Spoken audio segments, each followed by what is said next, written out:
Hello, hello. Happy Friday. Happy Friday. You may see people. You may hello. Hey, hey, OVC. You may hear some booms behind me because people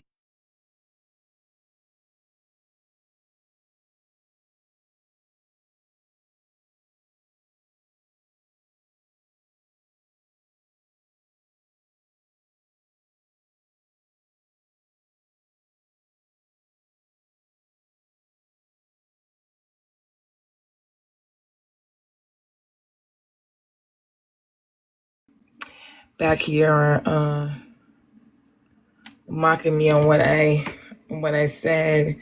Seneca, yeah, Seneca, sciatica, asanunu, girl name, you name it. The thing is, I should be insulted, but I'm not insulted. I'm not. I'm not really insulted. 'Cause I'm not. It's my I always pronounce this word wrong. Sodium, sodium.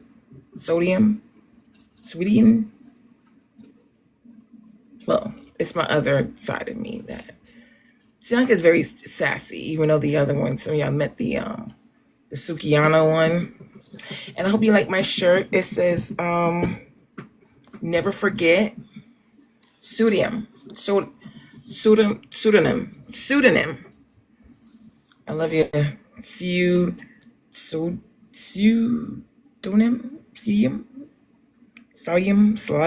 Slava. Yeah, that. Yes, I'm wearing my do not forget my VHS, the floppy disk, and the cassette tape. I love it. Idiom, whatever. Idiom's going on. One thing I do not like about TikTok is that I cannot see if the person is in. Wait, no, yes I can. Yes, he's right here. He's here. He's here. Brian Varela, right? Correct? That's right.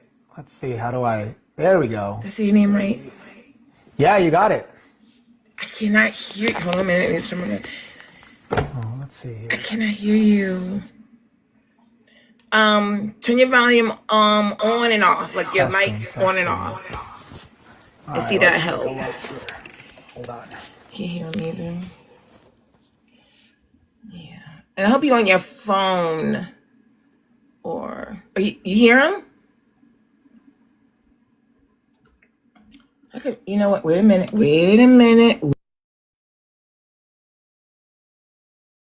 Turn this thing off. Okay, can you hear me? All right. Okay, see, can I? Oh, you just. Can you? Testing. Can you hear me? I cannot hear him. I can't hear him. Unmute yourself, Brian. Unmute yourself. Because I muted you. All right. How is this? Is this going okay? Hang on a minute. You know what? Let's just do this. All right. Oh, we made contact. Contact. Yeah, sorry. I don't know what's up with normally this mic works flawlessly, but I guess not today. No, because the technology in the heavens, it says, screw this. It's Friday. Yeah. Okay. We're attending to the UFOs right now. How you doing, Brian? Give me Brian in a big screen, please, so people can see his beautiful, handsome face. Oh. There we go. There we go. Yes, we get to see his beautiful, handsome face. I wouldn't say beautiful, but I appreciate the. It is. Oh, thank you. I appreciate that. It's got the skincare regimen going on, like flawless skin. I do. Actually, I got to give my wife the credit for that because she has created the habit, and if it wasn't for her, I would not. I wouldn't even know what a collagen is. Well, kudos to her. Kudos to Miss Varela. Varela? Varela? Varela. So I just go by Varela, but Varela is fine. Whatever. How you I'm pronounce it? easygoing. So it's pronounced. So it's pronounced Varela in Spanish. It's Varela. Varela, because of the V, it's like the B. Yeah, yeah, Yeah. yeah, yeah. I know a little something, something. See, I know a little something, something. I know a little Yeah, something, yeah. something. Okay, cool. That's awesome. But I'm gonna say that. I'm gonna say that because I can't roll the R's like how you guys do it. I cannot do it. I suck. My daughters do that. They tease me when they do because they know I can't do it. It's like an on and off type thing. Like maybe in season I can see it, and out of season it's like yeah, whatever. It happens. I still have my seasons. I got moments where I go through seasons where I forget words. Believe it or not. Okay, so I'm not alone. Okay. No, no, far from it. That's good. Um, Thank you for being here. We have New Jersey in the house. All right, OVC. Welcome, welcome, welcome. Brian Varela, New Jersey House Representative, District 7.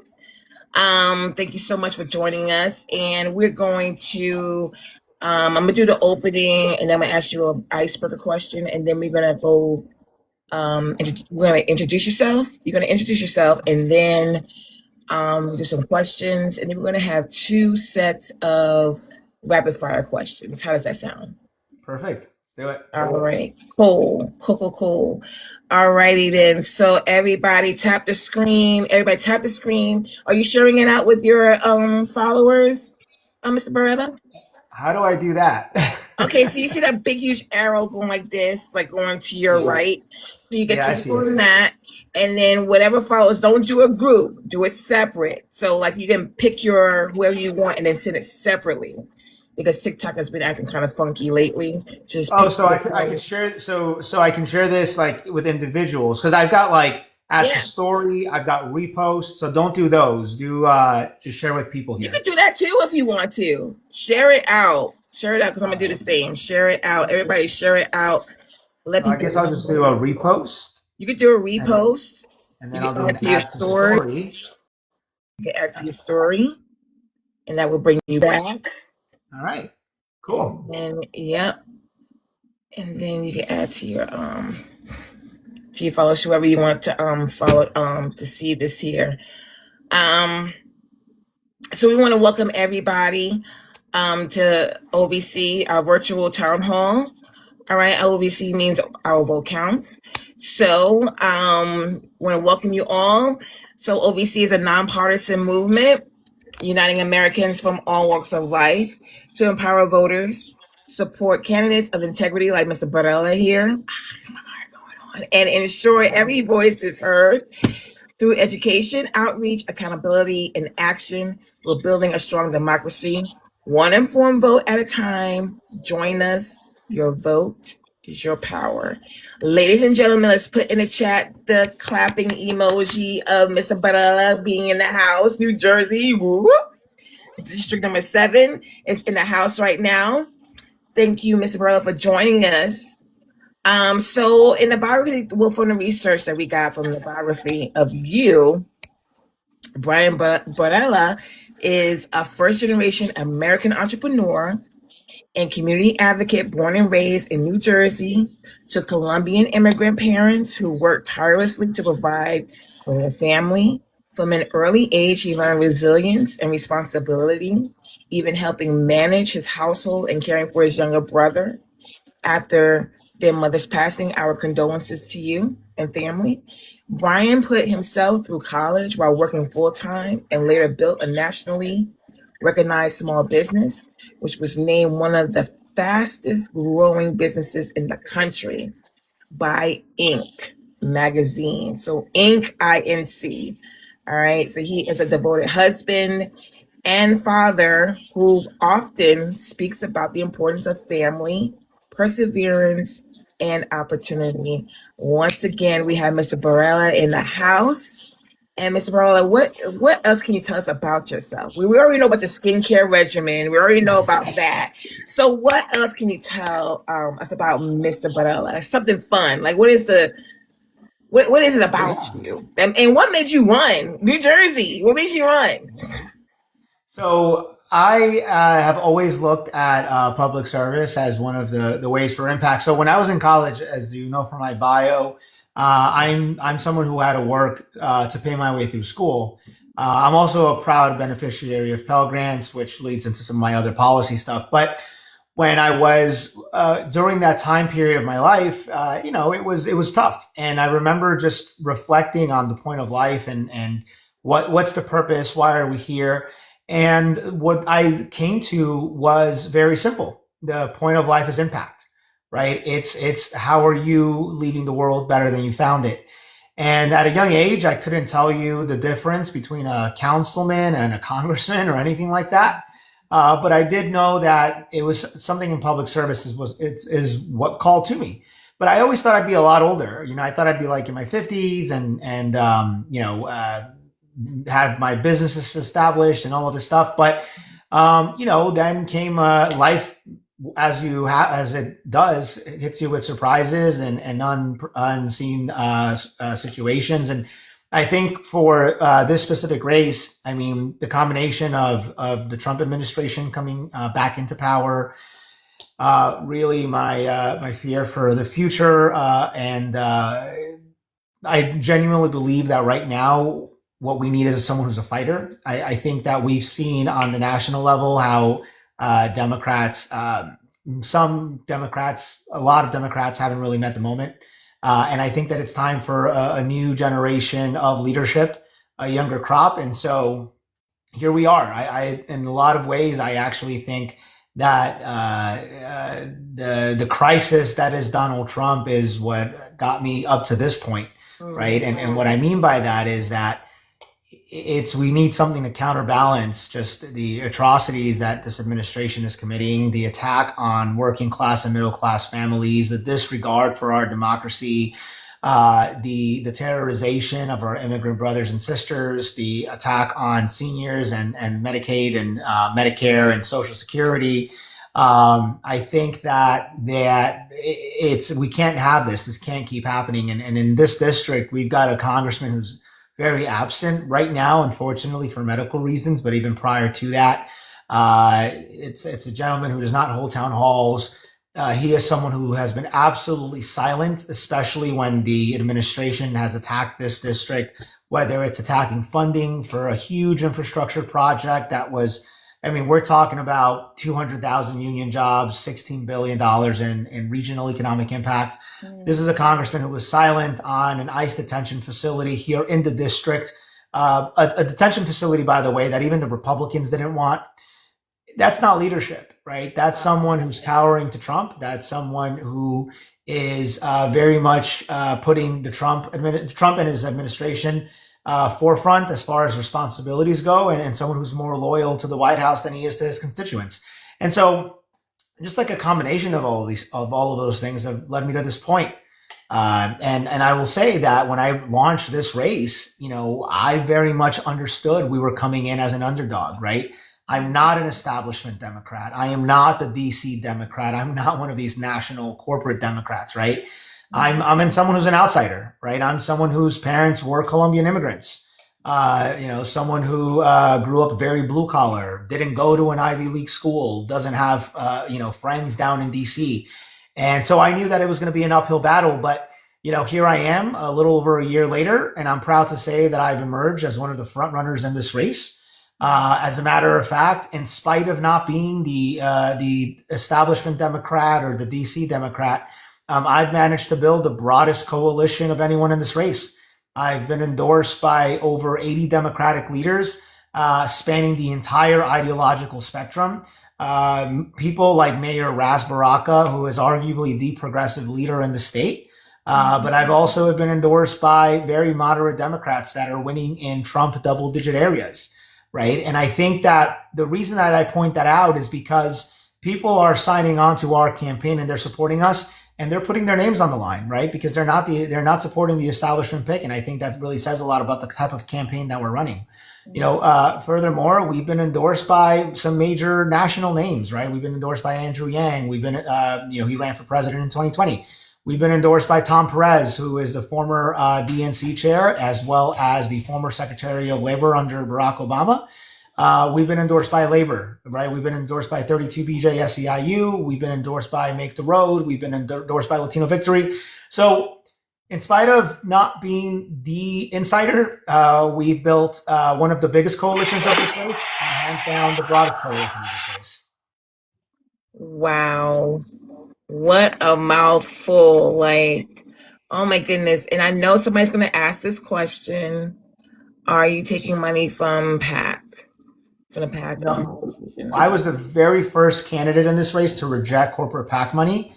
I'm not taking corporate PAC money. I'm not taking APAC money or any sort of foreign lobbying money. As a matter of fact, I think that money is a lot of the issues that we have in our politics. As I mentioned, I was the first candidate here to reject corporate PAC money, but I'm also have been the most vocal against Citizens United. I think that Citizens United and that how that allowed the amount of dark money that we see in our politics now is a lot of the things. The reason is one of the main reasons that there's so much wrong in our country. But I don't think we stop there, right? I think money in politics it corrupts. I think that we need some very significant campaign finance reform. I think that we need a ban on congressional stock trading. Our voters don't trust Congress right now, and for some good reasons. But that's still not enough. I think that we need to institute a lifetime ban on members of Congress becoming lobbyists. A lot of folks don't know this, but 80% of people who retire from Congress walk across the street and become lobbyists, and in some cases end up making 10 times more money than what they were making as a member in the House of Representatives, right? So when you think about that last term, that's really a job audition, right? I also think we need term limits. I think that having members in Congress who, end up in, and God bless, right? I hope it all works out, but you can't be a member of Congress and also end up in an assisted living facility while you're in office. Wow. And so I think that we need to institute term limits. We need some very serious democracy reform in our country to rebuild our democracy and ultimately make this government work for the people the way it was intended to. Absolutely. It's a lot of that going on where it's like a recycled process of when they finish their job, they recycle to be something else. Then they recycle to be something else and don't give nobody else a turn to do, to push it forward, if you will, or to make it better in that sense. So we're going to do like a little icebreaker. So Mr. Varela, what is your favorite cereal? Oh. And if you were to introduce this cereal that can make America the most beautiful country again, what would be its name? How would it taste? And what would the policies be to get this cereal out? I know it's a weird question, but I just want to make it very unique. Okay. So funny. So it's actually really funny that you asked me about the cereal. I don't eat cereal. I used to eat cereal. I don't eat cereal, but 2 weeks ago, I actually for my wife, it was my wife's birthday, and so I surprised her with a 1-day getaway to Kalahari, which is like this water park hotel thing close to us, and we went to the breakfast buffet, and I kid you not, they had like 15 types of cereal. And so I don't eat cereal. I haven't eaten cereal in a long time. And I'm like, we're away. It's your birthday. There's 15 cereals in front of me. Like, let's go. And I kid you not, I had Lucky Charms, Apple Jacks, Fruity Pebbles, Cocoa Pebbles. I tried Captain Crunch for the first time. I weirdly had never tried it. They had this new I had never tried it. My wife made me try it. It was amazing. Never tried Captain Crunch. I don't know why. It's like I've tried like Chex, like the weird one. I don't even know what it's called. I've tried like the Cheerios and all that. I don't know. But anyway, and so So my like table has like 7 different plates, and it's not like one at a time. I'm bringing them all because I want to like switch it up. Gerrymandering? So you like I was gerrymandering? gerrymandering the cereals. That's right. That's right. And yeah, no, and it was good. But I would say, and so anyway, that just reminded me of that. Favorite cereal? It's tough, Like part of me really loves Apple Jacks. Oh, Part of me really enjoys Lucky Charms. But there's one cereal that for some reason just always hooks me, and that is Fruity Pebbles. And that's the one. That's the cereal that has my heart. all right. So Fruity Pebbles. So the life of Fruity Pebbles will like make United States into the most beautiful, colorful country we could ever have. Thank you so much. We have solved the world's problems with some Fruity Pebbles, everybody. Yeah, I wish. I know, right? Which would be that simple. Okay, Yeah. so your incumbent is Thomas Keene Jr. I know his dad has spoken out recently, talking about the mysterious disappearance. I haven't looked into it much lately, but I hope it's nothing serious. I hope Same here. he does pop his face in where we know that he's okay. Um, but that's really kind of mysterious, and hopefully he's okay. So the counties in New Jersey, District 7, you got Hunterdon.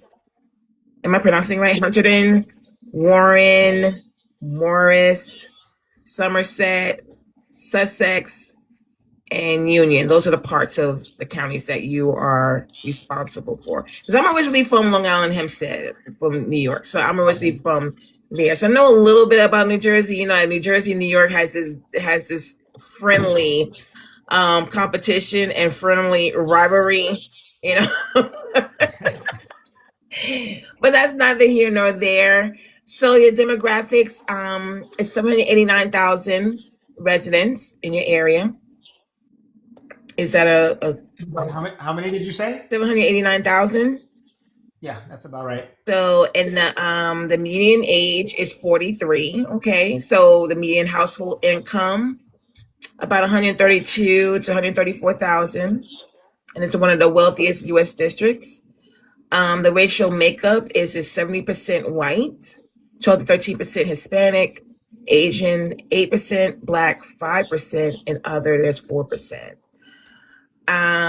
Let's see here. Just giving the people a broad, like a big huge picture of what you're dealing with and who you're responsible for.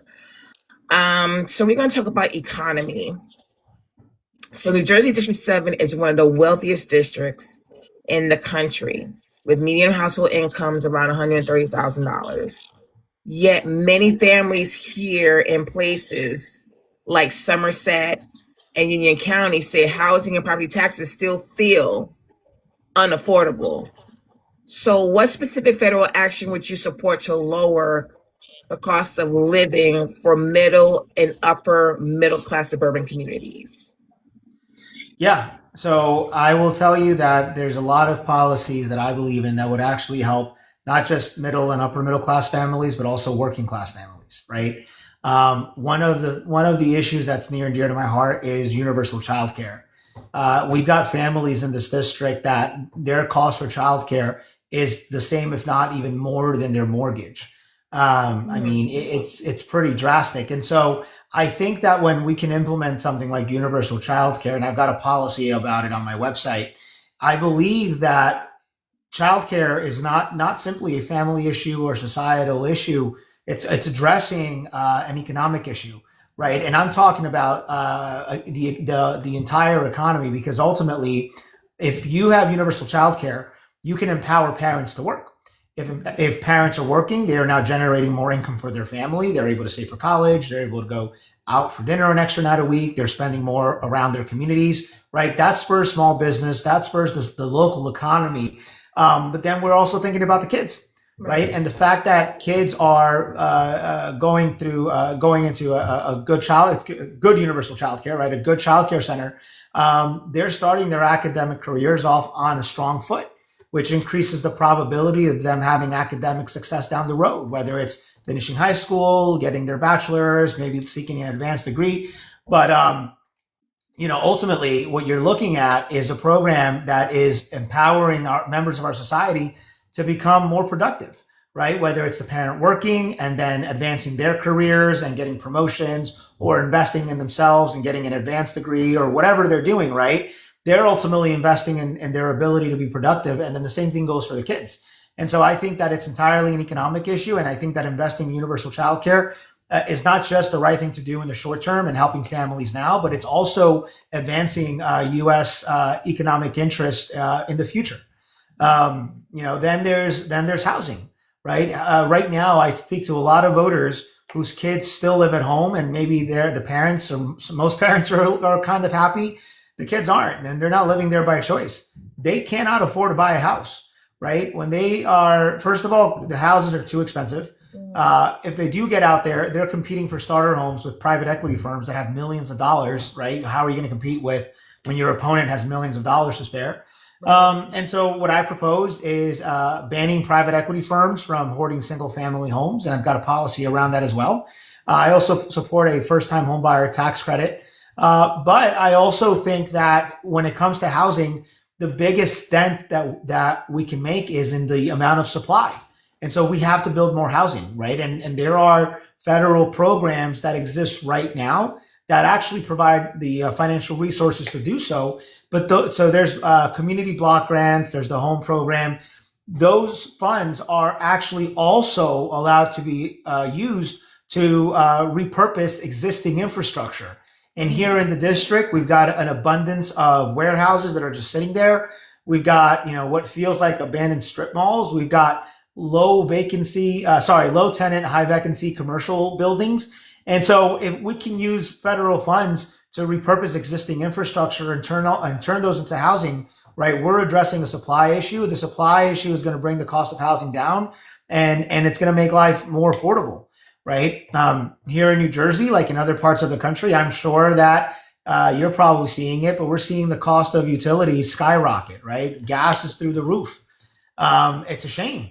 And I think that what this administration did with the big, terrible bill was they attacked our investment in renewables and green energy. And the impact of that is not just, the fact that it's eliminating the potential for millions of jobs down the road, because investing into those areas would create more jobs, it creates more businesses, it creates new industries, right? And it ultimately widens the middle class and creates economic opportunity for everyone in our country.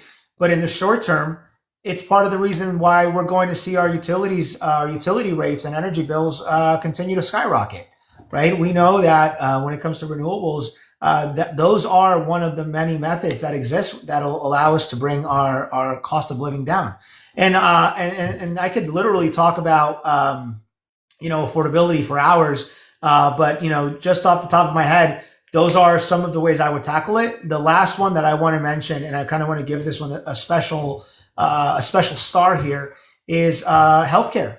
We pay the most amongst developed nations per capita, of course, for healthcare, and at the same time, we have one of the worst qualities of care amongst those developed nations. That's why I'm a proponent of Medicare for all. I think that when it comes to healthcare in this country, I don't think that we should have people who are profiting from others' illnesses. I think that we've got middlemen, whether it's the pharmacy benefit managers or the healthcare lobby or the pharma lobby, right, that have a system that they like because it makes a lot of sense for them. And I think that we need to fight back. And Medicare for all is what I'd like to see. I know it won't happen overnight, but I would also call for expanding the age of Medicare and would support this down to anyone age 50 and above, or creating a Medicare for all who want it option. But ultimately, life in this country is becoming extremely unaffordable. Healthcare is a big reason for that. And I would love to see us implement Medicare for all. Absolutely. And we haven't even got to that, to that part yet, Brian. You were not playing. You were going full speed ahead. We're going to talk about healthcare in a little bit. But I have one more question as far as economics is concerned, economy. in your district. So many residents in New Jersey District 7 commute to New York City or other job centers depend on reliable transportation infrastructure. How would you work at the federal level to improve transit, roads, and economic connectivity so your district remains competitive for jobs and investment?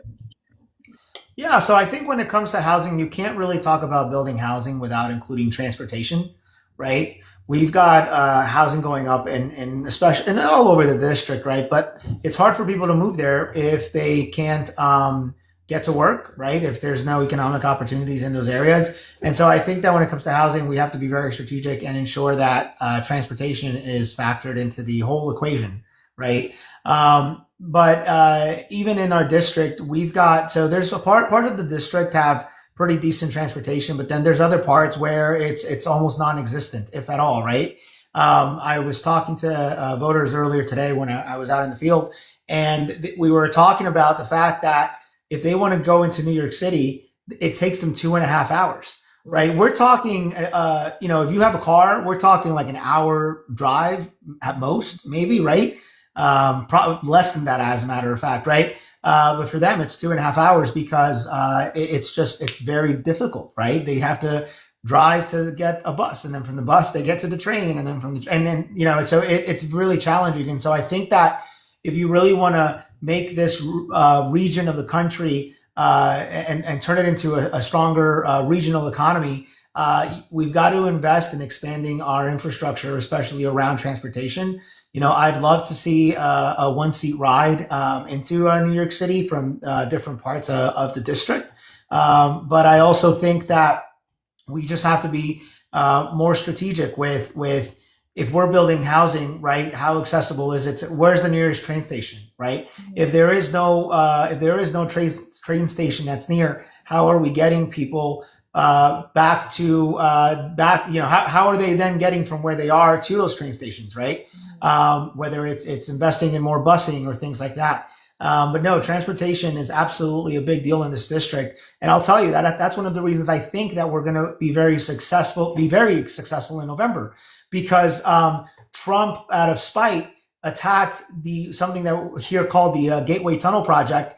And he did that out of spite with Chuck Schumer. Right. So earlier I had alluded to, a big project here. But basically, we had a project that was underway, and the courts forced the funding to be released, by the way. So Trump lost that battle. But, Trump basically stalled that project, right? And that's a project that was going to help not just Democrats, but Republicans. We've got a lot of Republicans that live in this district. And so it was a huge deal. And the saddest part is that our congressman, the incumbent congressman, was absolutely silent on the matter. Right. So it's not just that we're prioritizing transportation, but it's very obvious that the other side is going in the opposite direction. And as long as Trump wants to attack transportation, he's not going to care. Exactly. And also you got, is your district near a ferry line as well, where people take ferries?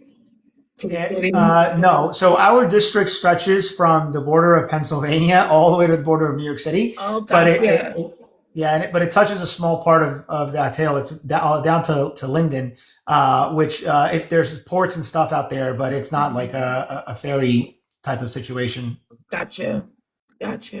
That's good to know. But yeah, I remember about the tunnels because I'm originally from New York, but I moved here in North Carolina. But I remember going through like the Jersey Turnpike, the tunnels and going to the city.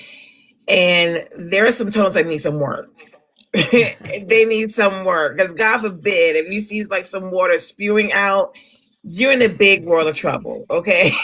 So terrifying. Yes. Terrifying. And the George Washington Bridge, all these other bridges, all these other bridges that they have there needs construction as well. And I think people look over how important infrastructure is, because that's also part of the economy too. Because if you're gonna commute to places and you need to go across go across a bridge, and it ain't there, how are you gonna get to work?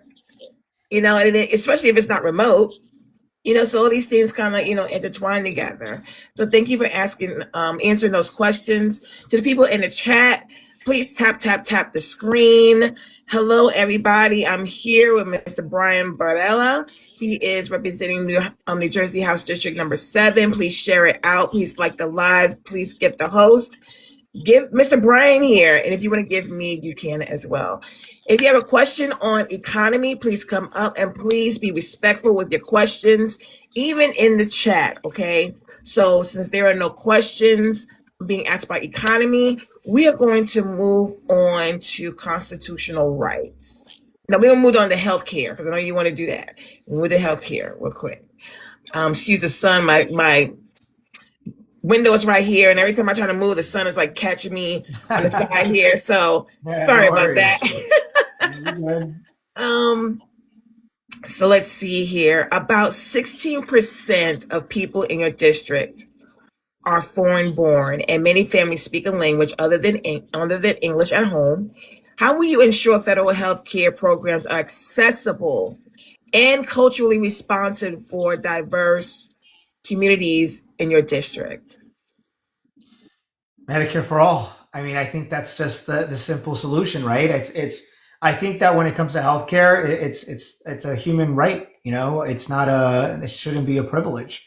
And I think that having a single payer model is what will make sure that everyone, regardless of background or income level, gets the quality of care that they need. It also makes sure that people aren't stuck in certain jobs, right? There are people who are working jobs that they don't want to be working, they shouldn't be working, but they have no choice, right? And so they've got a family, they've got kids that they're raising, so they're basically grounded there, right? And I think that that's a big deal. I think that my gosh, I mean, when it comes to healthcare, like we're talking about, maybe the struggle with paying for healthcare in blue collar areas, which also happen to be in other cases minority communities, right? But even middle class and really even upper middle class families are getting squeezed. I spoke with a gentleman the other day. Him and his wife, they're self-employed. And this is a gentleman who is a cancer survivor. He currently suffers from Crohn's disease. And because those ACA subsidies got rolled back, my gosh, his healthcare, the cost for his insurance, he has to go to the Affordable Care. He gets it through the Affordable Care Act because he's self-employed. The cost for his insurance ballooned to $33,000. $33,000. It's insane. And so now he can't afford insurance, but because of his medical situation, he can't not afford insurance. So the guy is working 3 jobs just to keep up with being able to pay for this. And so I think that when it comes to healthcare, I think that all communities are being affected, and for sure, some way more so than others. But I think Medicare for all is the bridge for everyone, right? I think that I'm sure it isn't the perfect system, but until you can show me something that's going to lower the cost of healthcare while also improving the quality of care, I think that's what we should be aiming for nationally. So I'm glad we're having this conversation about Medicare for all. But I also want to include people who are not fluent in English to understand what is at stake here, because some of them don't even know, and some of them get sucked into to make a decision. It's not their fault because it's a barrier, a language barrier there. So would there be a program there that can assist people who do not speak English fluently, who don't, can't comprehend, so would you have a program for that, for people who need that kind of accessibility to understand what your policies hold and what is at stake if they don't have it, or if they vote against things? I guarantee there are a lot of people that do not know what the BBL, I call it the BBL, the beautiful big lie. People really don't understand what is at stake. It sounds good, but people don't comprehend what it means. So would you have like an accessibility program for people who are English savvy, so to speak? So do you mean in the sense of like understanding our policies? Yes. Yeah. So, well, for starters, we are the only campaign in this race that whose website is actually accessible in Spanish, right? And I think that when it comes to engaging with these communities, like you, we saw a lot of Hispanics shift towards Trump in 2024. And I think that that happened for a variety of reasons. And one of them is Trump, first of all, Vice President Harris had 3 months to put together a campaign. I thought that was Yeah. extremely challenging. Number two, Trump outmessaged us on the economy, right? Trump outmessaged us on affordability. I remember the national Democrats at the time were talking about how great the economy was. And yeah, if you want to consider like the leading in the economic indicators, they weren't wrong, right? The stock market was high, unemployment was low. But the problem was that they failed to understand what the reality on the ground was, especially for our immigrant communities, right? I remember when I was growing up, my parents never owned a stock. And so you can't tell someone who's not in the stock market that the economy is doing great because that's not the reality that they're seeing, right? Their stocks aren't going up because they have no stocks, but their price of milk is going up. Their, the price of groceries are going up. And so to me, that was a huge failure on the part of the Democratic Party because the base that they're supposed to represent, the base that they're supposed to be fighting for is the base they were most disconnected to. And so I think that in order to get the economy, get the economic issues in front of the base that we're supposed to represent, it's communicating with them. And it's not communicating with them a month before the election, which is another thing that I think Democrats are famous for. It's building the relationships in those communities early on, right? So doing simple things like having your website in Spanish, right? That's in this day and age, that's a low lift. I think that, but it's not just that. It's also going out into those communities and spending time, right? My campaign, we've hosted luncheons and meet and greets, right? We're doing outreach to community leaders, right? And we're doing this early. And the reason is because we want to build that trust now, right? And when you build that trust, right, and you hear the issues from them firsthand, come November, they know who was there, they know who was hearing them out, and they know who's more probable to be their ally, right? And it's the people who are spending time doing that. And then as far as helping understand the issues that are at matter here, yeah, I think going out into the communities and explaining these things is important. But I think that when you're also, let's say you're already in office, right? I think it's having a very strong constituent services and understanding that, yes, this is a majority white district. That doesn't mean our office isn't set up to address folks from other backgrounds, right? Folks who have a language barrier. And I think that having access to information in a variety of languages is not only important, but it's in our country, that's what you do. And so it's not just campaigning in different languages. It's not just communicating in different languages, but it's also what you do once you're there that really speaks to your allegiance towards all of your constituents. Absolutely, because I do care about people who are, because I am a disabled veteran as well. I do care about the humanity of people and making sure everybody has a chance, make sure everybody can live the American dream that is supposed to be here, so to speak. But I want people to understand what is going on, and you're absolutely right with Democratic Party. We suck at messaging, point blank, period. We suck at it. And we have to do better about it and not just say it in English, but in Spanish and French and Japanese, right? Whatever language, people need to know. People need to know the truth because a lot of people have been thrown into an okey doke situation, with this administration, and it's not fair, I think you were answering that question. New Jersey, I have another one. New Jersey consistently ranks among the states with the highest health insurance premiums, and many self-employed and small business families in this district struggle with coverage costs. I know you spoke about that. What specific federal healthcare reforms would you push to bring premiums down for suburban middle-class households? Can you elaborate more on that? Sure. So, I think Medicare for all would solve that. But in the meantime, I already mentioned expanding Medicare down to age 50, creating a Medicare for all who want it option. I think all of those things will help bring down costs.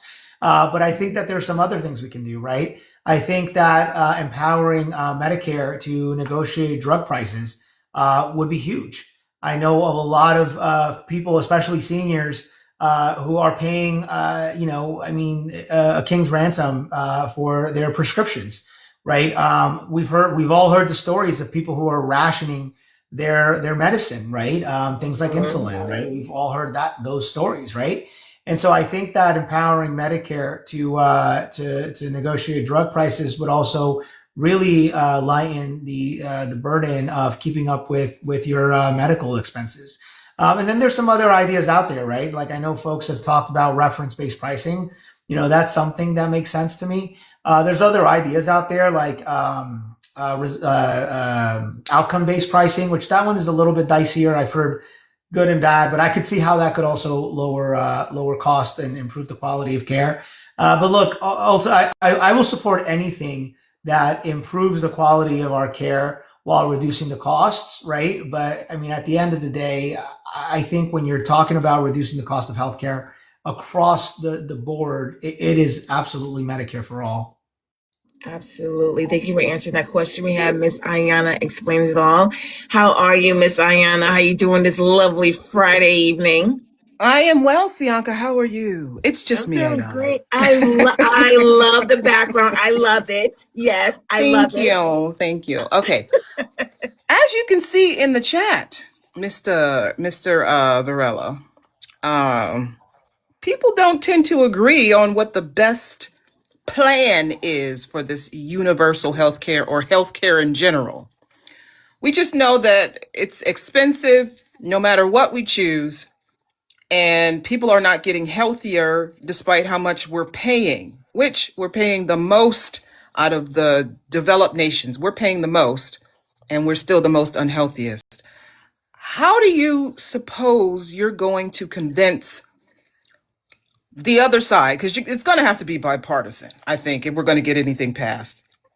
How are you going to convince their constituents, but also the lawmakers, that your plan is the best plan? I heard you lay it out, but I think if you want people to come to the table and sign on to this, you're going to have to be a little bit more plain spoken when you're talking to the constituents.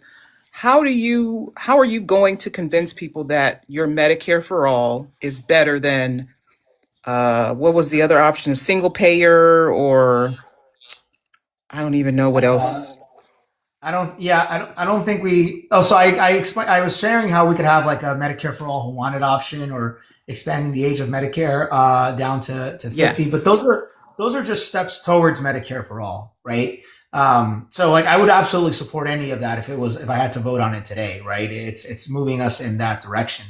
But yeah, when it comes to legislators, I mean, look, one of the reasons we need to end Citizens United is because a lot of the influence against Medicare for all is coming from the healthcare lobbyists, right? It's coming from the amount of dark money that is in our system, the special interests, right? We've got the billionaire class that's buying their way to power to put their interests above everyone else's, right? So I think money has a big thing to do with that, and so really trying to take as much money out of politics as we can. When it comes to, so that's probably one of the biggest levers of influence that are being used on legislators, especially on the other side of the aisle. But look, I just want to remind folks that just because you're a Republican or just because you lean conservative, it doesn't make you immune to the American economy as a whole, right? I think that just because you're a Republican doesn't mean your gas prices didn't go up. It doesn't mean that the cost of healthcare for you isn't going up, right? It doesn't mean that your kids can't find a house because housing is too expensive. And I believe that what we're starting to see more and more is a pivot of left versus right, really the top versus bottom. And I think that when you're sitting down with voters across the entire ideological spectrum, and it's obvious that these Trump policies aren't working, if you can present a solution that's going to lower the cost, I mean, listen, it's less about if it's the Democratic solution or the Republican solution. It's at the end of the day, it's the solution that is going to bring that it's going to create an environment of affordability for them and their families. And I think that really understanding that a lot of voters, look, without a doubt, there are some that will never shift. There are some on the left that will never shift in one direction. There are many on the right, as we've seen, sadly, that will never hear out any other opinions unless they're coming from Donald Trump. But somewhere in across that line, there's a group of people that are just simply looking for a better life. I think that, and if you want more proof of that, look at the way that things shifted from 2024 to 2025. We can even hone it down to Hispanics, right? We saw Hispanics go for Trump very heavily in 2024 because of his false promises. We saw many of those people swing back towards Democrats in 2025 because they found out that he lied. And they're now seeing that it's Democratic policies that are really meant to improve the economy for everyone, but especially working and middle class families. And so I think when it comes to the issue of healthcare, it's not a matter of, Medicare for all is a dirty word on the left, right? That's the way that conservatives would perceive it. Right? It's really, all right, well, we've tried this and it didn't work. Trump rolled back the ACA subsidies. I'm now paying more than ever. So what is this Congress going to do to make this more affordable? Right. And let me just interrupt you. I agree with everything you said, but one of the things I think you need to emphasize is that we've been trying for decades health insurance tied to employment. We've tried that. It's not working. It's a system that's failing a lot of people, especially when the economy is up and down and up and down and up and down, and unemployment is high, and then it's low, and then it's high, and then it's so unpredictable that to tell people the only way they could have health insurance is based on some unpredictable model of employment is unfair, it's untenable, it's inequitable, and we need to get rid of that. You shouldn't have to have a job to have health insurance in today's society. We used to have jobs. People could just walk into factories. There'd be jobs everywhere, union jobs, good paying jobs. You get a raise, you could retire in 30 years, you could buy a house, you could have a nice little life. We don't live in that model anymore. And so our model for obtaining health and maintaining health insurance should also change. It's the only thing that's not changing. Why is that? Well, I feel like you and I know why that is. Yes. Yes. Yes. Yeah, I couldn't agree more. I thought that was very eloquently put, and you're absolutely right. We keep banging our heads on the wall and nothing changes. Yeah, it's ridiculous, but I appreciate it. I just wanted to ask that question because the comments, it's like, yes, now you see why it's so hard to get to single payer and Medicare for all, because people can't even agree on if the current system is working, and it's not working. So yeah, but thank you so much. I appreciate it, Brian. Thank you, Sianka. You're muted, honey. You are so welcome. I mean, it is like a show going on in the comments. It is, honey. All right, I'll talk to you later. All right, thank you, Ayana. Always. Yeah, she's a moderator for OVC as well. Very informative young lady, and she's also an attorney. So if you hear that attorney voice, there you go, Miss Ayana. If anybody got any questions about healthcare, you can come up. You see, I'm still here with Miss Varela. I didn't scare him away. Yet with these questions. But if you have any questions, please be respectful to the host, to me, and to Mr. Varela. If you have a question, you want to come up. If you don't want to come up, if you're shy, you can also ask a question in the chat. All right, so we don't have no questions right now. We're going to talk about constitutional rights, okay, which is one of my favorite entities to talk about. More than 80% of adults live in New Jersey. More than 80% of adults in New Jersey live in municipalities with some form of local protest or public assembly regulation. How do you see Congress protecting First Amendment rights while allowing communities to maintain public order? So in New Jersey, in this part of the state especially, we are protesting all the time. We protested very, very frequently Roxbury ICE detention facility that they're trying to put up there. More recently, we've been protesting the data centers that are popping up all over the state. We've got visibility brigades that literally protest on bridges, and they run their own schedules, and it's very frequent. And I'll say that in New Jersey, it's been a positive experience. I think that law enforcement gets involved, but as long as we follow the right steps, which is, getting your permits, things like that.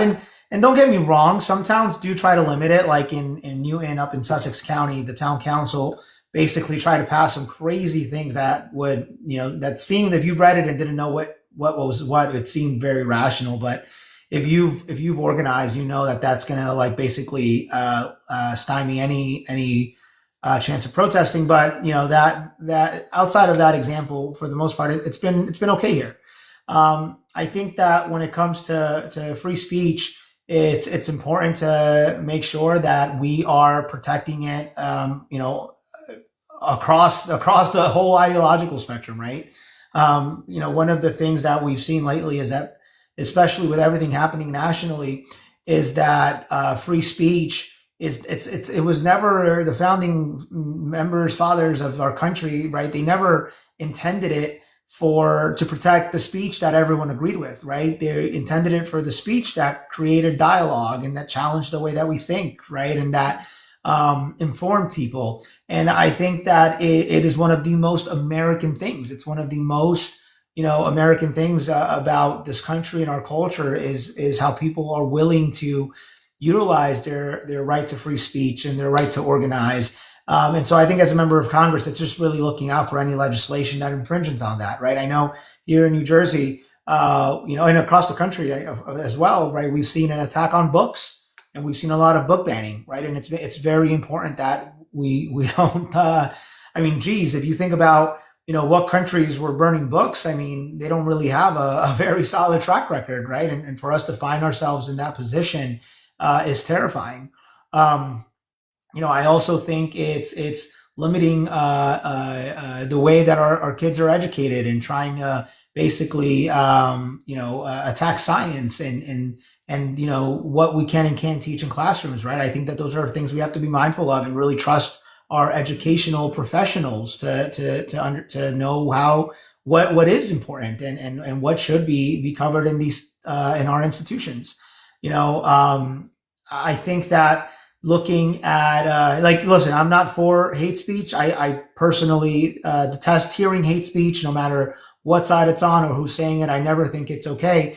But the sad truth is that comes with the package, right? That comes with the package of America. And so, not being in agreement with someone's ideas and opinions and thoughts, and in some cases, I even find it very disgusting, some of the things that I hear people say, and I'm very much anti all that, right? We just have to make sure that when it comes to hate crimes and the consequences for those things, that we've got good consequences in place, right? No one should be attacked. There should be, I don't like violence, and nor do I believe in violence as a solution. But we've got to make sure we've got a good, strong front there. But ultimately, we also can't pass any policy that is going to limit free speech, because to me that's just something that's very un-American. Correct. Absolutely. Oh, Sianka, we lost you. Oh, yeah, There you my are. baby girl here, she has like allergies really, really bad. So she's like on my couch, like, what time is it? So I'm like, it's 7 o'clock. So she has a birthday tomorrow. I'm like, you can't be sick on your birthday. What's wrong with you? So she's turning Happy 15. birthday. Yeah, so 15. Oh, wow. 15. Mine Yeah, just turned 3. yeah, 15. So yeah, so she's being my little baby right now. um And absolutely, I find it very crazy when talking about constitutional rights. The First Amendment is specifically when an incident happened. If you was earlier, well, I should say last year, about a person, I would say a public figure that was had a very sick demise, if you will. When people had had their way of saying things, they were fired from their job. But when it comes down to other people who are not affiliated with the Republican Party, who are affiliated with the Republican Party, they can say whatever, however, and it's no punishment. It's like it works for them, but no, it can't work for you, but it can work for them. So it's really crazy that we're in the time right now where we can't even decipher how and when and where can we use our God-given right of the First Amendment. Now, yes, if you're gonna say something hateful, yeah, you're gonna get clapped back about that. It comes with consequences, right? But if you're speaking for humanity, for the love of people, you should not get a clap back for that. You should be heard. But hey, what do I know? We live in America. So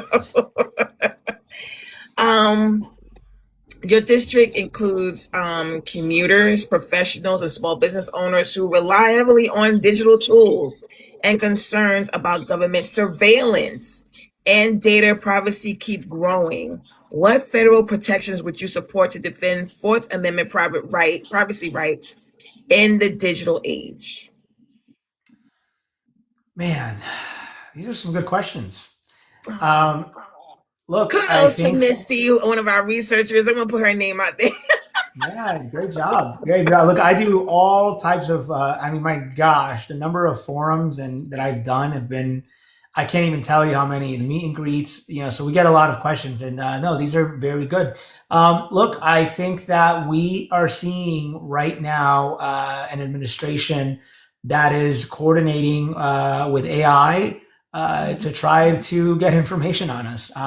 We know Palantir, right? Talking about surveillance, we know that Palantir has major contracts with the government, right? And we know that Peter Thiel is one of the investors behind it. And as a matter of fact, ICE is using it to identify and pick people up. Yes. And this is supposed to be the home of the free and the land of the brave, and I think that goes entirely against that. And so I truly believe that we must. It's kind of crazy because you think the Constitution is pretty clear, and then you have situations like what we're facing, and then you wonder, like, do we need further guardrails, right? And I think that any legislation that clarifies and supports the Fourth Amendment are absolutely it's absolutely legislation that Democrats, and quite frankly, I think there's even Republicans that would get behind that, right? I know we've got a libertarian movement within the Republican Party that would support a right to privacy. I think that it's also looking at the way that the government itself is working with technology. So not just Palantir, but like we've even seen a lot of controversy with the Department of Defense, and then Yes. Anthropic, and OpenAI, right? Yes. And so as taxpayers, like where's our dollars going, right? Right. Do we approve of the vendors that we're hiring, and what are we hiring them to do, right? And I think Right. having stronger oversight and controls over the way that taxpayer dollars are being used is critical, right? And I think that's another angle to look at when it comes to ensuring that we're not infringing on anyone's rights and that we're not violating the Constitution. Absolutely. And you brought up a great point on where our money is going to. And do you believe, or what is your opinion or your outlook about vetting these people who are developing these type of programs? And some of them have some very crazy backgrounds, if you know what I mean. I can't say it here on TikTok. But do you agree that they should be vetted? Like, look, no, because this dude or this person here is involved in this, that, and the third. Do you think that should play a role in that as well? I don't know. You tell me. When you go get a job, don't you have to like get a background check and like do like the Right. drug test, and like and then like aren't there like references that people have to Supposed call to be. and so like that's like the thing that just baffles me. Like we've got people applying for jobs. It's a entry level job. $40,000 a year. $50,000 a year. and they've got to jump through all these hoops. I'm not saying that's wrong. Like as an Right, employer, right. like that's fine, right? But like, how is someone starting their career like held to a higher standard than vendors that were literally giving millions of taxpayer dollars to? Like Yeah, that to me makes no sense, at right? all. At all. And so, yeah, it sucks and it's crazy that we live in a world where like that's happening. It's not okay. Right. And I don't know if we should use independent vetting because it's like, who do you trust to vet these people? I Like mean, who do you trust? we Um, should we should trust government, but the problem you is that should. Trump has politicized every aspect. I mean, even if you look at like the civil service, I mean, historically, these folks, regardless of their political ideology, have worked on the mission of keeping the government up and running and doing good by the people. And that this administration has attacked. Project 2025 has attacked that completely. And so I don't know. I don't know. I think that the Federal Reserve, as we're seeing, has been a good model in that it's its own independent institution, right? That which has kept it safe from political influence, even though we'll see what happens with Powell no longer in charge, although he is still the chairman. But it makes me wonder, like. I hope we don't have to, right? I hope this administration is a one and done thing and we can get back to normalcy in after 2028.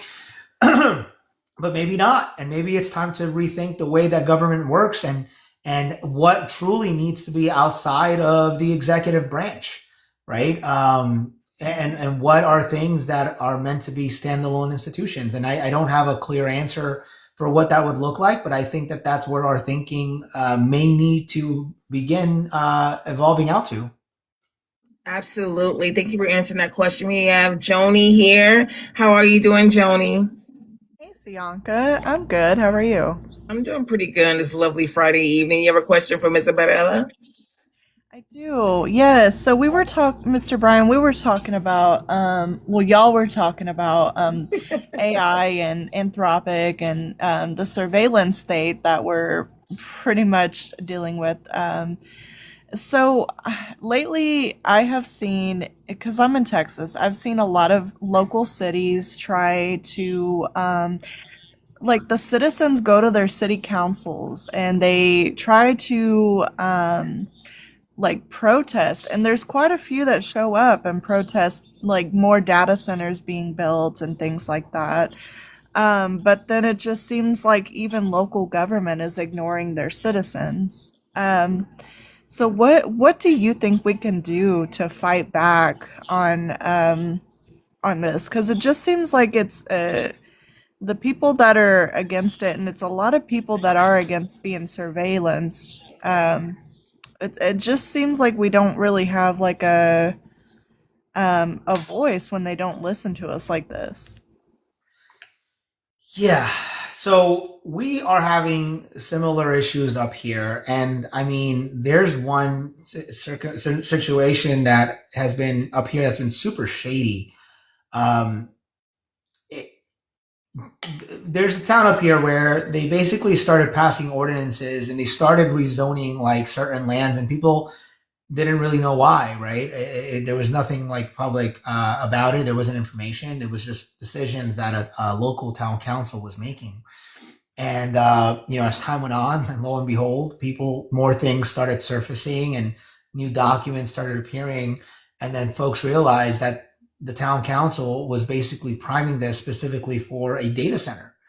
Um, and I was talking about protests earlier. I'm very happy to share that the town rescinded all of the ordinances that they passed because, I mean, protesters just, wow. I mean, I'm talking, they literally had to move their town council meeting to like a barn because the municipal building couldn't hold all the people that were showing up to protest. And I think that there is something to be said about people power.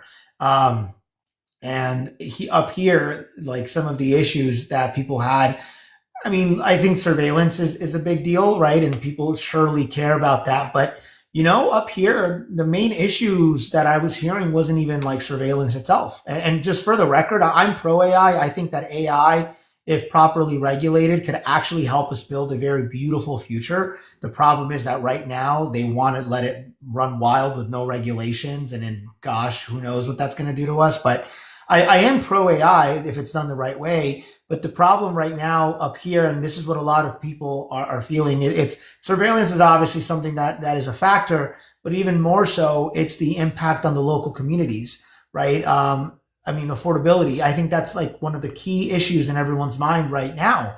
And when you've got these data centers that open up, a lot of these data centers, their infrastructure is being subsidized by taxpayers, right? Their energy is being subsidized by the local community. And so I think that if you want to mount a data center, then you need a plan for how you're going to generate your own power. Or if you can't generate your own power, where are you going to buy your energy from? And I think there should be stipulations requiring it that it be renewable energy, right?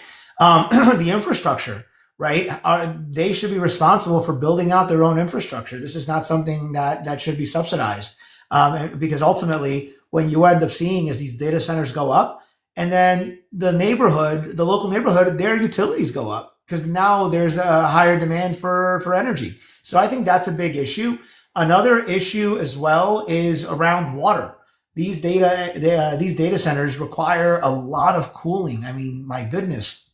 And so in a lot of communities, they're sucking up all the water, and it's affecting farmers. I mean, it's affecting everyone, right? And so I think that another thing that we should be doing is basically requiring these data centers to invest in the R&D. There's technology that exists right now. It's a self-cooling technology that does not require you to basically waste a lot of water. I mean, it's really interesting. It's basically these tubes, right? And there's no air in the tube, and it's just water. So because there's no air, like the water doesn't get contaminated, there's no bacteria. And it goes through a cooling process, and that cools the data center. But the problem is that it's meant for like really small projects. If these data centers who are spending billions and billions and billions of dollars, if we could require them to invest money into research and development to figure out how, my phone is about to die. I'm on 5%. I am so sorry. My light just went a little dim here. So I think that if we can require these data centers to invest in R&D so that they can then generate this technology at scale, right, then that would make the data centers more palatable for whatever communities it is that they want to go into. But I personally, while I am pro AI and I think that AI is the future, I personally believe that we are seeing AI data centers pop up all over the place. We don't know what are going to be the ultimate ramifications and consequences of these data centers getting up and running. So I would support a moratorium on these data centers until we can make sure that there are environmental reviews and all types of reviews so that we can make very educated decisions about where these data centers are getting up and running. And Joni, I'm so sorry. I don't know if I answered your question because I started going off on tangents there, but I'll throw it back at you in case I didn't. No, I mean, you did that. Thank you, because I agree. I think AI is the future. And of course, we're always going to try to keep up with China and how fast they're moving with their technology. But I do agree that we need regulations. And as of right now, of course, states are not allowed to regulate AI thanks to this administration. So hopefully that changes. And hopefully you can get in and make that change in your state. So thank you for that. No, thank you. All right. Thank you, Joni. Yes, ma'am. Thank you. All righty. So now, Ms. Varela, we're going to take a little bit of a break. We're going to do a rapid fire question. This is the Siyanka Sriracha style. Okay, you're going to be in your hot seat that you're in right now. So I hope I got the heat turned all the way up. So You need to represent your state well, okay, on these Right. questions, all right? And the chat, I want you to be involved too. I want you to also just give me an emoji on how you feel he's answering these questions, all right? Make him feel the heat, why don't you? All righty? So,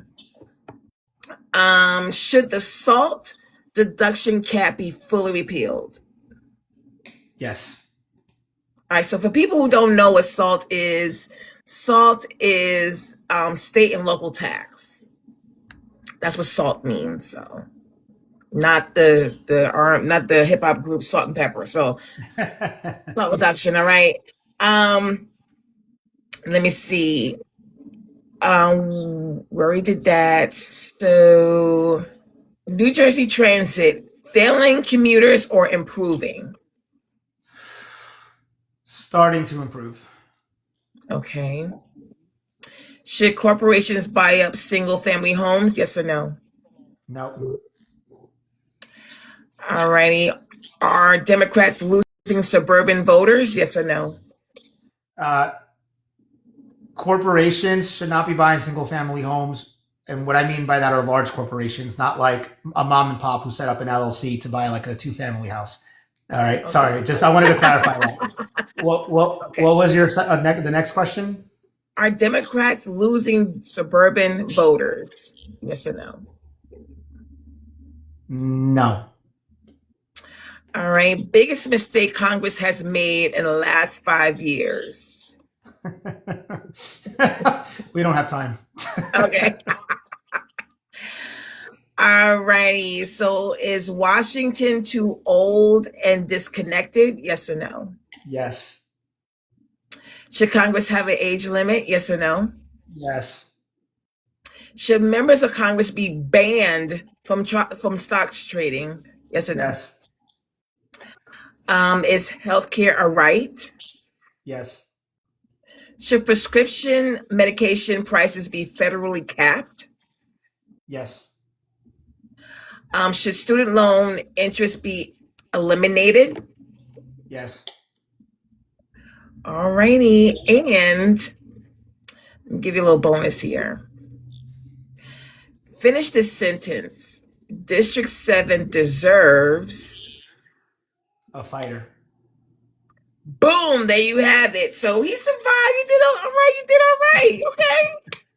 All right, put a clapping emoji in there, everything. Mr. Varela did, did good. You did good on that one. You survived. You really survived. No, thank you. This has been a lot of fun. And your researchers' questions were excellent, and the folks who came on and asked questions were excellent as well. I've had a good time, and definitely appreciate you doing it. Awesomeness. I'm glad to hear it. And we hope that you come back. We hope that you win. And even if not, just come on back and, talk to us if you want. Talk to us, but we will be looking at you and look at your primary. And when is your primary, if you don't mind giving that information out? Yeah, so early voting starts May 26th. The primary is on June 2nd. May 26th, June 2nd. All right. So now, since we did constitutional rights, do you have any questions for Mr. Varela on constitutional rights? You can still come up. As you can see, I haven't ran him away, even though I did the rapid questions. He's still here. He's still enjoying this. If you're shy, you can also put your questions in the chat, but please be respectful, okay? We're trying to have a conversation where we can make America a better place for everybody, especially in New Jersey. The next entity we have here, or next category, is immigration. Nearly 1 in 5 New Jersey workers is an immigrant, and many small businesses across your district depend on that workforce. What federal immigration policies would you support to balance legal pathways, economic needs, and border security for districts like yours? So we need some very significant, comprehensive immigration reform. There's one policy, there's a lot of policies, right? But I think there's one that I find interesting in the sense that it was actually a Republican who did this. But right now we have a lot of folks in our country who are undocumented, and many of these people are paying taxes. In many instances, they have kids in the school system. They've got grandkids in the school system. Many have spent more than half their lives here, if not most of their life in this country. And I think that we need to understand that we are where we are, and it is what it is. And so Ronald Reagan, with one signature, basically created a pathway for people like that, right? The only thing is that he basically created something where it was anyone who had been here for 7 years or longer. And so what I would propose is a policy that's like that, except that it's rolling. So it's every year it renews, and it's for 7 years or longer. And I think that if you've been in this country, regardless of how you got in, if you've been a contributing member of society, if you've been paying your taxes, if you're a pillar of your community, look, you're here, you're part of our economy, you're part of our society. Let's figure out how to make sure that you're documented, right? I think that in of itself would solve a lot of issues. These are people who are paying taxes and aren't benefiting from a lot of what that tax money does. From an economics perspective, gosh, I saw a study that said that for Trump to basically realize his dream of eliminating, immigrants from this country, I think it was going to cost something to the tune of, my gosh, how much was it? Don't quote me on the number. It's not coming to my head right now, but I think it was something like $1 trillion or something insane. Right. And that's just to remove, people who are undocumented from the country. That's not counting or factoring in the economic impacts from labor, from consumer, all the other stuff that immigrants do for our country. And I think to myself, whether it's $1 trillion or half a trillion, that's what it is. I'm sorry. It's $500 billion, right? Or if it's $500 billion, my gosh, we don't have money for healthcare. We don't have money for SNAP, for Pell Grants, for college and housing, but we've got $1.5 trillion for the Pentagon. We've got $200 billion for the war in Iran. We've got what he would like to do, $500 billion to deport someone's grandmother.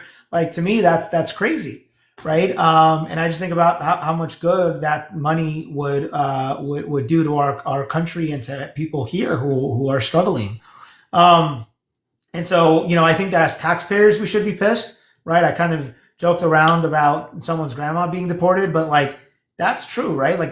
We're spending money on that, right? And as a matter of fact, we're spending 3 times more money to deport someone's grandmother from this country than what we're spending in counterterrorism. Make it make sense. It doesn't make sense, right? And so I think that there's just a lot of stupid policies, and I don't think that it's to the benefit of our country. It's to the benefit of America. And quite frankly, I think it's really just money being spent to create distractions from all the other things that they're doing. I support dismantling Trump's ICE. I think that ICE has turned into a rogue agency, and we do need immigration enforcement, but this isn't it, right? ICE, it's not working. I've been playing with a new idea and looking further, seeing how the government shutdown that we had recently, and really because of ICE and because we didn't want to fund ICE because of everything that they're doing.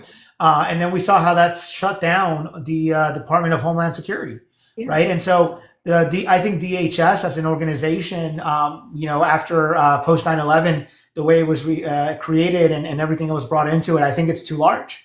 And I think that we need to dismantle DHS. And I think that we need these agencies to have be a little bit more separated, so that we don't run into issues where we have a funding situation where we don't want to, fund ICE because they're shooting people in the face. But then we're also not able to fund TSA and the people who, are flight controllers and things like that. Right. So, that's another idea that I'm playing with, in my head. And so, yeah, I think when it comes to immigration policy, we need some very significant reform, and those are some of the ideas that I have. Absolutely. And we cannot say we have to say pew pewing, because you can cuss on TikTok. Is so weird. It's like Ayana said, it's like a dancing. It was a dancing and a music application. You can cuss till the cows come home. They don't care. But when it comes down to like when you sing, you gotta say pew pewing, or you gotta say a weapon instead of the, that you want to talk about a board, you gotta say AB, all that other great stuff. But we're almost done, so I mean, you're not telling you the rules, but you probably, you already got that already. But you're fine. I'm just letting you know, like, I gotta admit, I'm not acting funky lately. So I'm not a huge TikToker. So like, I see people comment like instead of, like they call it the unalive thing, for example. I'm like, oh, yeah, unaliving.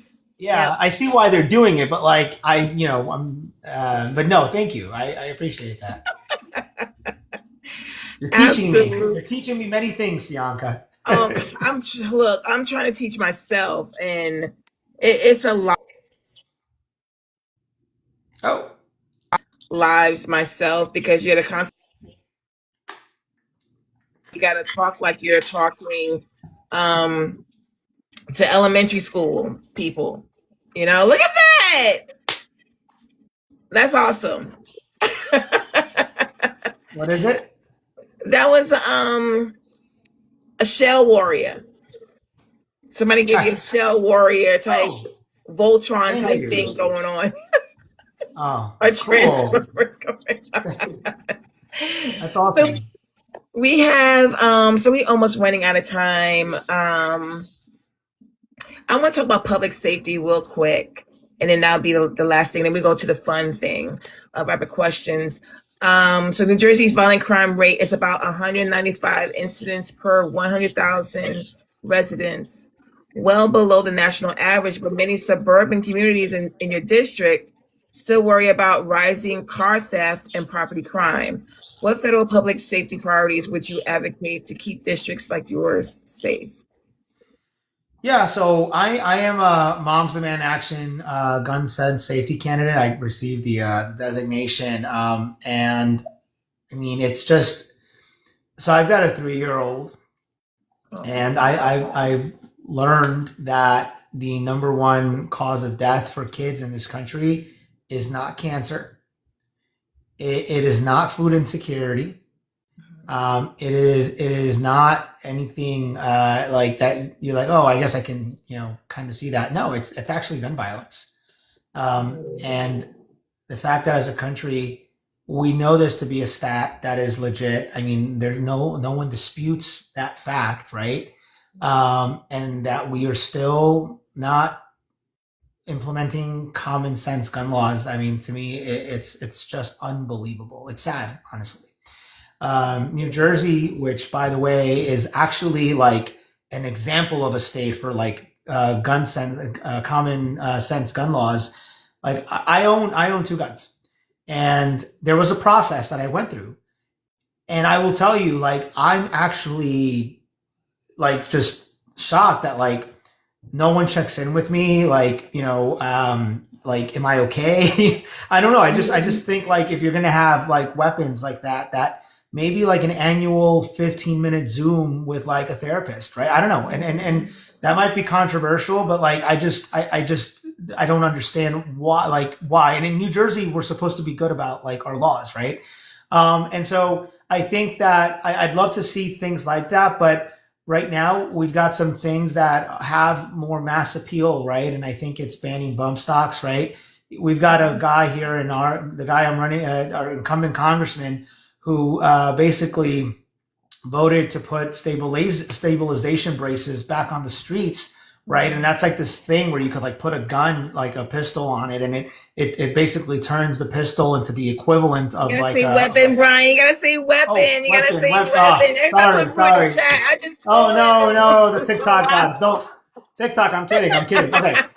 So they got a, I'm not even going to say the dog, they got a thing, and this thing goes in here, and it makes the thing worse. It makes the thing a lot worse, right? Right. And like, why does anyone need that, right? Why? Like, I don't understand that, right? And so I think it's banning those things that we would all agree on because it's just logical, and it's also like, and it's not just like child safety. It's like looking at other countries. My gosh, I mean, I think if you look at the number of unalivings of pew-pews in this country, yeah, I got it. I'm getting the rhythm down. I think if you look at that in the United States, right, and then you compare it to like every other country, it's like a joke. It's like a Right. sickness that we have, right? Right. And it makes no sense to me. It makes no sense to me why we're still fighting this battle. Absolutely, and to piggyback on what you're saying, our rules do look like cakewalk. It looks like it is sickening, and at the same time, you see some countries are going through some similar like ours, but not as much. And it's like, wait, what? Y'all going through that too? Especially with kids, in schools and things like that. And I'm like, why y'all doing that? Like, no, don't stop, don't do that. But thank you, Mr. Varela, for answering those very heavy hitter questions. Misty, you did a great job. You had him sweating. You had him sweating. All right. Kudos to the research team. Kudos to the research team. We had him sweating. So kudos to Misty. Thank you so much. We're gonna do like a fun rapid fire. Again, the chat, get involved. If he said the wrong answer, just give him an emoji, like respectful now. Okay, respectful emojis that you don't like. You can be disrespectful. That's fine. My gosh, I'm like Teflon at this point. Or just give your own answer of what you think. All right. So this is about Mr. Brian and also about New Jersey. Okay. So pork roll or Taylor ham.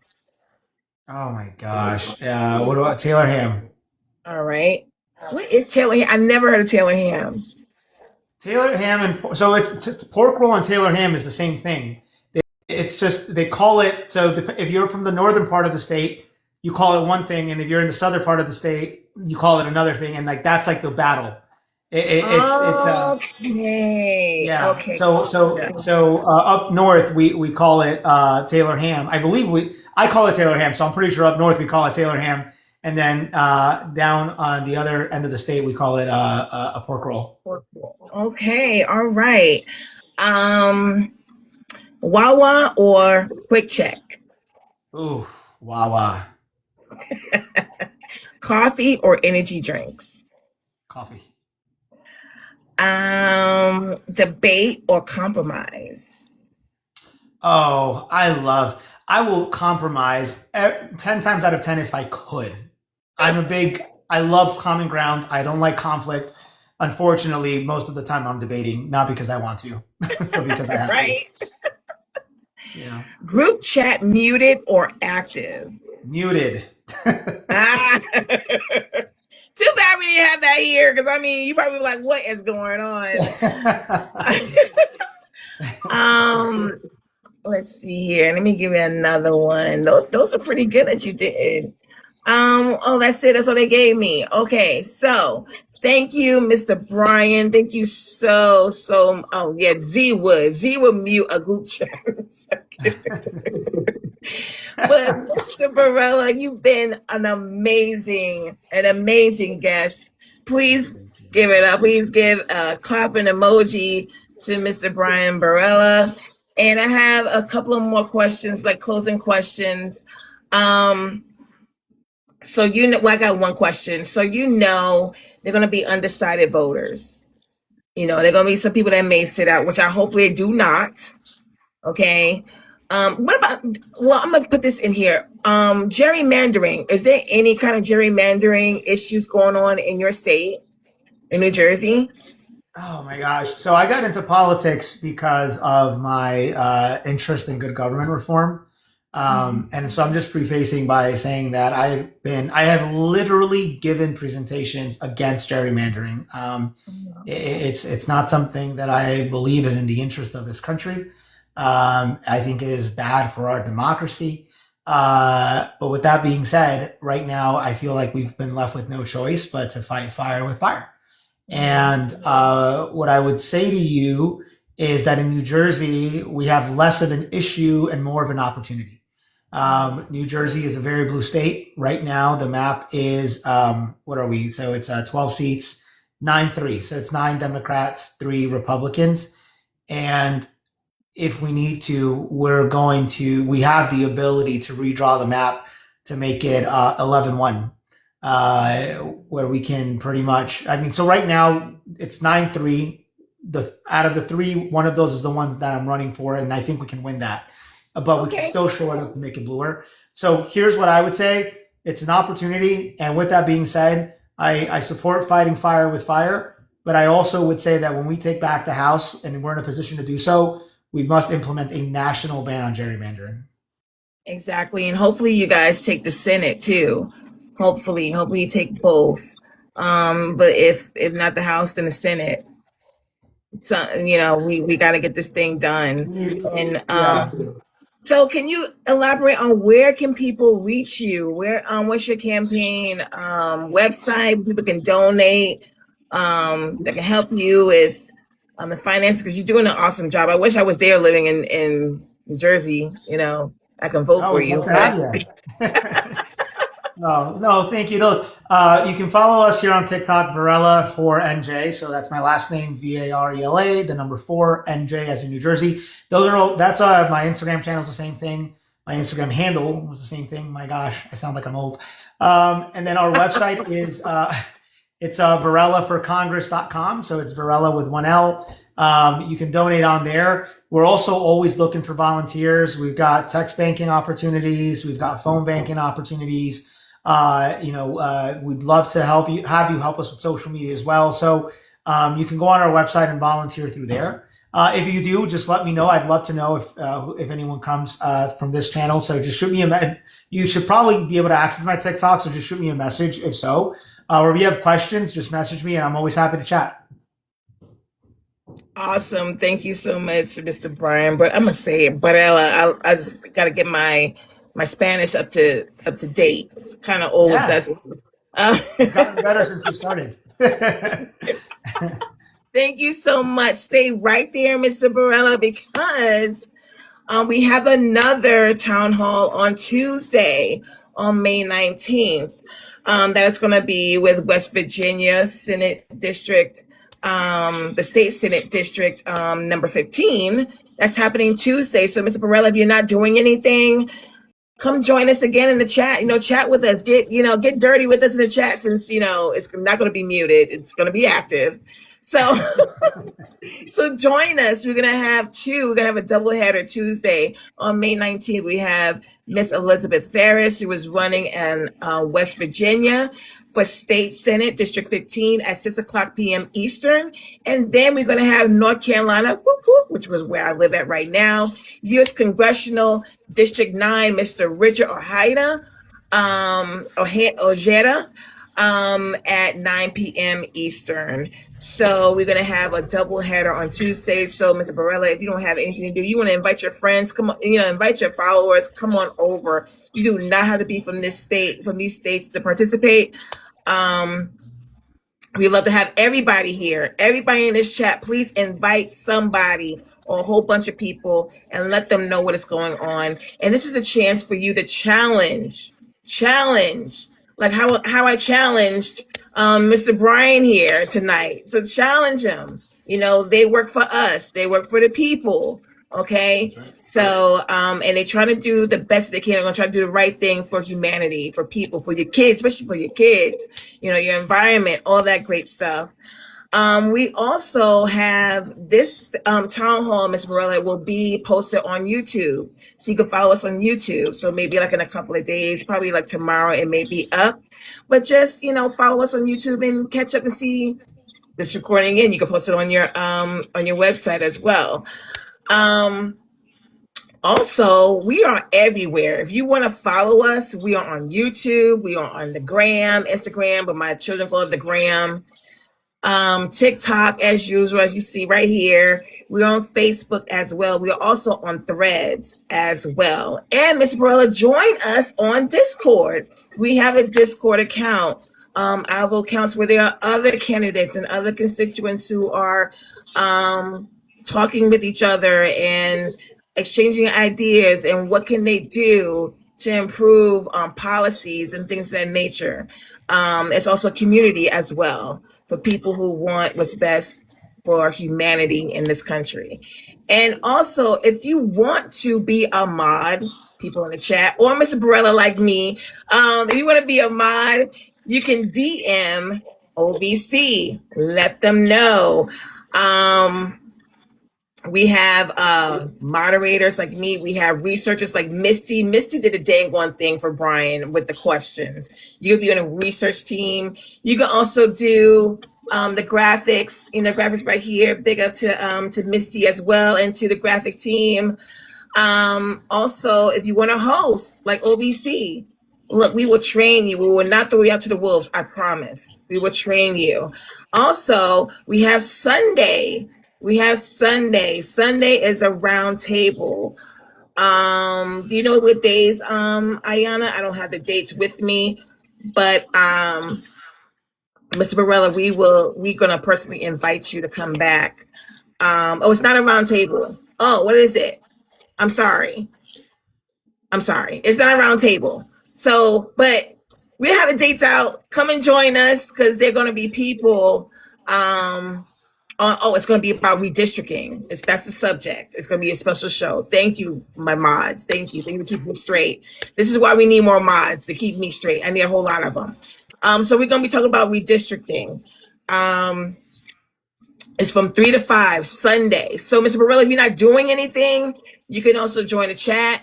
And we're going to talk about this also at 5 p.m. Eastern. Oh, my God. So it's a special show on redistricting at 5 p.m. on Sunday on Eastern time. So if you're not doing anything, if you want to chill with us, you can. And you can hear the people talking about redistricting, what it means, what it will do, things of that nature. We get deep in the meat and potatoes of it all. Whew. All righty. So, Mr. Varela, do you have any last words before we blow this popsicle stand? What you want to say?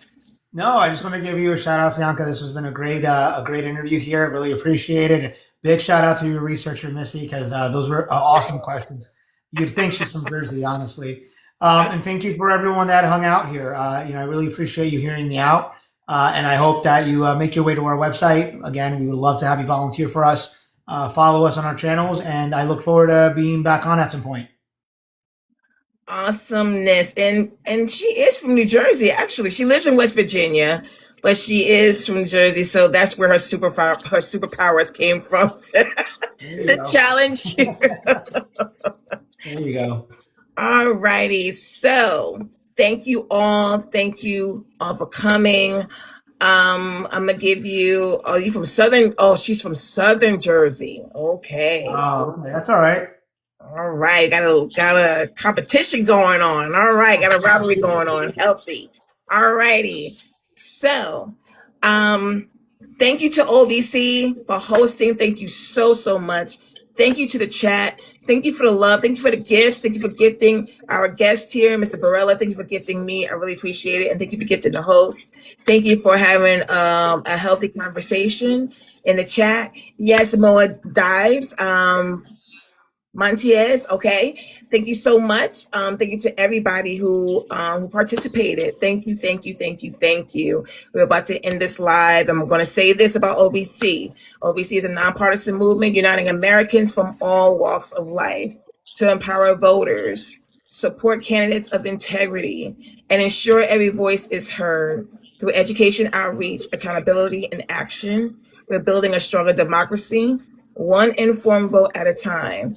Join us next time on Tuesday, May 19th. And remember, your vote is your power. Take care, everybody. And remember, take care of yourself and love one another. Peace. Have a good night.